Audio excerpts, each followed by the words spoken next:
Live baseball on MLB Network coming up Friday at 8 Eastern. It'll be Shohei Ohtani's spring debut, scheduled to DH against his old employer, the Angels. Watch the three-time MVP. Homer. First at bat. I mean, just even a question.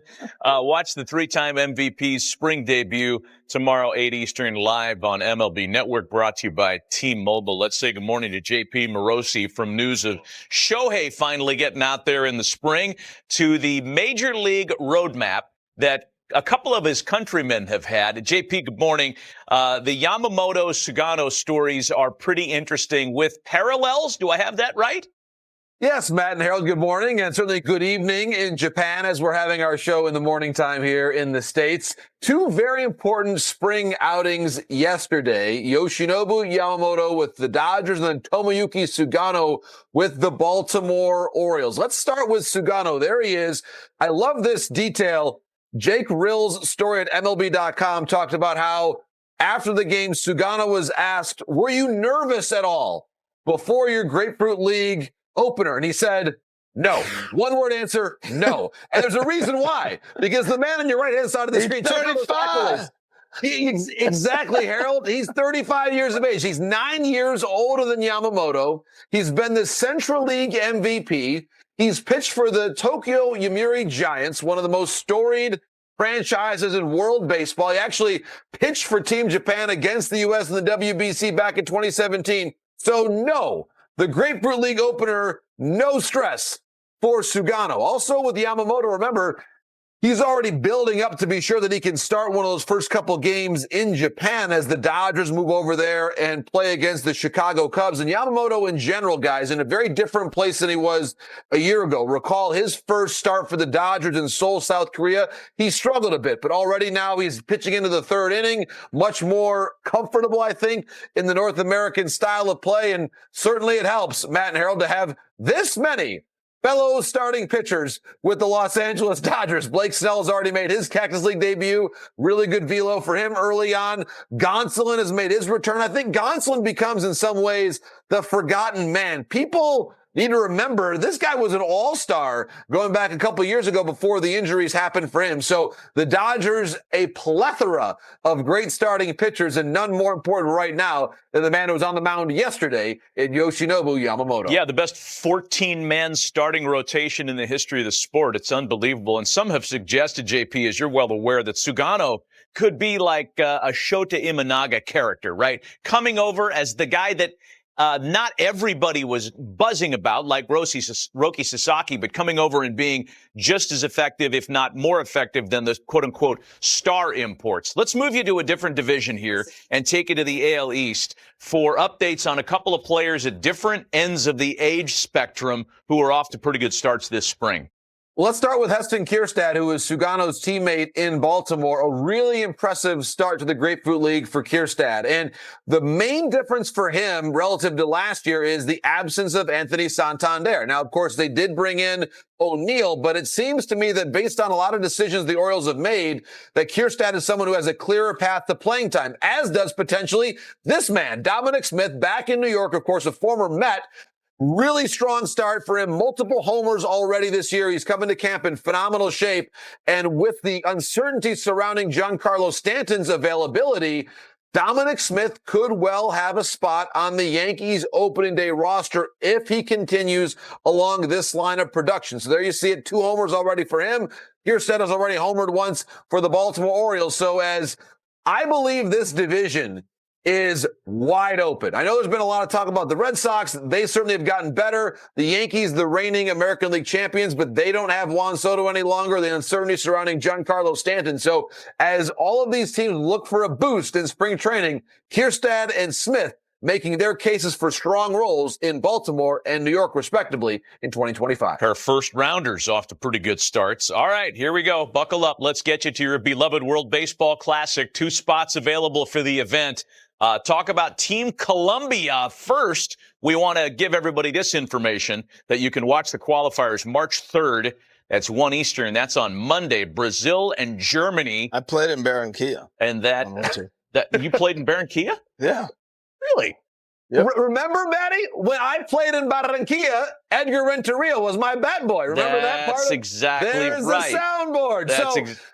I'll tell you what. So we'll get to the soundboard a little later, but I have some Matt Vasgersian sound in this one ready to go. This is the topsy-turvy history of Team Colombia at the WBC. Matt, you were there with me in Miami. Remember this well. They had a legitimate chance to upset Team USA in the tournament opener back in 2017. They led this game 2-0 midway through. And this is what tied it for the U.S. A wild pitch, third strike on Nolan Arenado. The U.S. ties the game, and then later on, Adam Jones, the walk-off hero, Team USA barely escapes. But Matt, you remember this well. It wasn't the most heartbreaking loss. It was this one against the Dominican. Matty V on the call. Line to left field. The catch is made by Bautista. The throw to the plate. Mercado's out, and we're going to extra innings. Colombia can't believe it. In extras, the Dominican prevailed, but Colombia was back in the Classic in 2023. They actually beat Mexico, but then lost to Great Britain and Canada in their next two games before actually only losing by a run to the U.S. yet again. So Colombia, guys, has shown that they can compete with the best in the world. They almost beat the U.S. in 17 and in 23. They were basically a fraction of an inch away from beating the Dominican and actually winning the pool back in 2017. And then they beat Mexico last time around, the team that honestly should have knocked out Otani and Team Japan in the semifinals in Miami, only to then lose their next two games to Great Britain and Canada. So Colombia arriving to this tournament with Canada. Pressure. Yes, we all love Canada, Harold. For Colombia to arrive in this tournament, they have a really good chance to win this group and advance.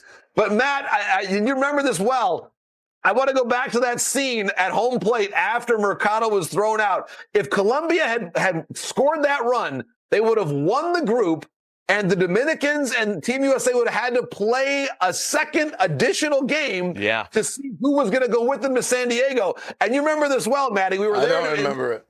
Yeah, we were. Well, listen, we were on the call. The biggest task that we had at the start of the next half inning was figuring out who had not been ejected from the game for Colombia. That's right. Because they had to make wholesale changes. Half the dugout was on the field arguing with the home plate umpire. And we had to figure out, okay, who is actually still eligible to play? Because I think multiple coaches, Renteria was out there. It was a scene in Miami. It was a wild west. Play. It was a great play. It was a great tournament that year. Yeah. And Colombia came that close to slaying the mighty dragon, the Dominican Republic. That would have been unbelievable. JP, before we let you go, very quickly, preview the next installment of the Road to Cooperstown podcast. Our guest is our teammate, Jim Thome, and we're going to get to this sound right now. Jim Thome talking about how the inspiration for his swing and his setup came from Hollywood. We were in Scranton, and I was I was trying to, find my way, find what we call as hitters the right rhythm, the right load, the right trigger to help unlock what we all, what we all want as a hitter, and that's to feel comfortable. And I was a hitter that would get preset early. Charlie Manuel knew that, and then. So Charlie watched The Natural, and in The Natural, he saw the rhythm of Robert Redford, and from there, it triggered. We're going to try this. So he called me in. We went out. We practiced it, and it took a few days, and then that rhythm and that little bit. Charlie always said to all of our Cleveland guys, a little bit means a lot, whether it's good or whether it's bad. And that little bit that he unlocked and helped me relax a little bit more, obviously was a big key to my success. That was back in 1991. How about that? AAA for Jim Thome. That year, guys, 125 games played, 7 home runs.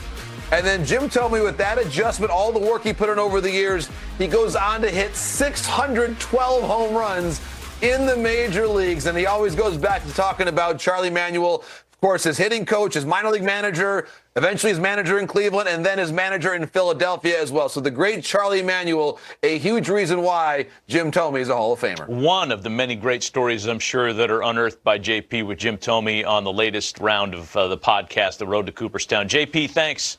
大谷翔平とドジャース、2025年に向けた新たな挑戦。歴史的な5-0クラブの達成。史上初の3度目の満票 MVP。そしてワールドシリーズ制覇。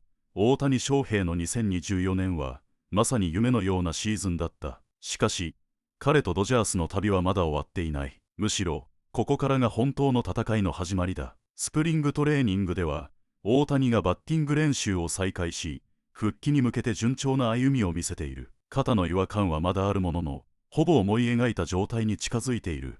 と語る彼の表情には、自信と決意が感じられた。ドジャースの一員として、また新たなシーズンに挑む大谷の姿を見るのが今から楽しみでならない。さらに、今シーズンからは佐々木朗まれという新たな才能が加わった。彼の初ブルペンには多くのメディアが集まり、その注目度の高さを証明した。初日は、思うように投げられなかった。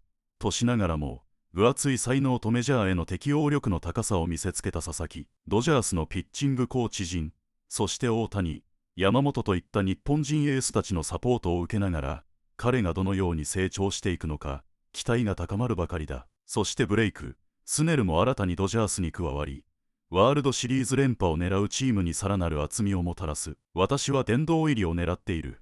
と語るスネルの野心と、クレイトン、カーショーのそばで学びたいという姿勢は、まさに本気度マックス。彼がドジャースのユニフォームを着てマウンドに立つ日が待ち遠しい。もちろん、昨年のワールドシリーズでチームを支えた貴兄、ヘルナンデスやブレイク、と来年も再びチームに合流し、2025年のドジャースはさらに盤石な体制に、彼らの経験と勝者のメンタリティが、チーム全体の士気をさらに高めてくれることは間違いない。去年の歓喜を、今年も、大谷翔平が語ったように、昨シーズンの成功はすでに過去のもの。次のシーズンに向けて準備をすることが大切だ。と、彼とドジャースの戦いは、まだまだ続く。2025年も、このチームがどんな奇跡を生み出すのか、目が離せない。そしてあなたも、この歴史的瞬間を一緒に目撃しませんか。ドジャースのシーズンを追いかけ、大谷翔平や佐々木朗まれ、スネル、そして全選手たちの活躍を見届けよう。このチャンネルをフォローして、最新情報をお見逃しなく。あなたのコメントも大歓迎。